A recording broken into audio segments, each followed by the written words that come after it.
ఈ కుక్కర్ మొన్న మా ఆయన తీసుకొచ్చారనమాట. నాకైతే భలే నచ్చింది, అందుకే చూపిస్తున్నాను. మన ఆడవాళ్ళ సంగతి తెలిసింది కదా, ఏదైనా కొత్త వస్తువు ఉంటే అది వాడేదాకా వద్దు. ఇంకా తెచ్చి నుండి దాంట్లోనే వంట చేస్తున్నాను ప్రతి ఒక్కటి కూడా. ఇంకా ఈ రోజు వచ్చేసి కుక్కలు అయితే వండుతున్నాను. మా మరిది వాళ్ళు తోటకెళ్ళారు అనమాట. మొన్న చెప్పాను కదా మా తోటలో మామిడి చెట్టు ఉంది, అక్కడ కుక్కలు ఉన్నాయి అని వెళ్ళాం కానీ లేవు అని. సో అక్కడ నుండి అయితే తీసుకొచ్చారు, ఉన్నాయంటే. తెచ్చిన దాంట్లో మాకైతే కొన్ని ఇచ్చారు. ఇంకా అదైతే వండుతున్నాను. టేస్ట్ చాలా బాగుంటది. ఎక్కడైనా అమ్ముతున్నప్పుడు దొరికినా సరే మీరు ఖచ్చితంగా కొనుక్కొని టేస్ట్ చేయాల్సిందే, ఎందుకంటే ఇది విరివిగా దొరకవు.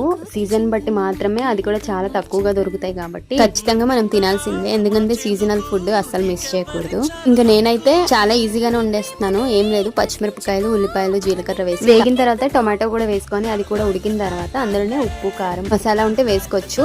ఇంకా ఇది కొంచెం ఫ్రై అయిన తర్వాత కుక్కలు అయితే వేసుకొని కాసేపు మూత పెట్టుకొని ఉంచుకుపోద్ది చాలా ఈజీగానే. వాటర్ కూడా వేయాల్సిన అవసరం లేదు. కర్రీ రెడీ అయిపోయిన తర్వాత లాస్ట్ పెట్టాను. లాస్ట్ ఫేవరెట్ అనమాట, చాలా ఇష్టంగా తింటది.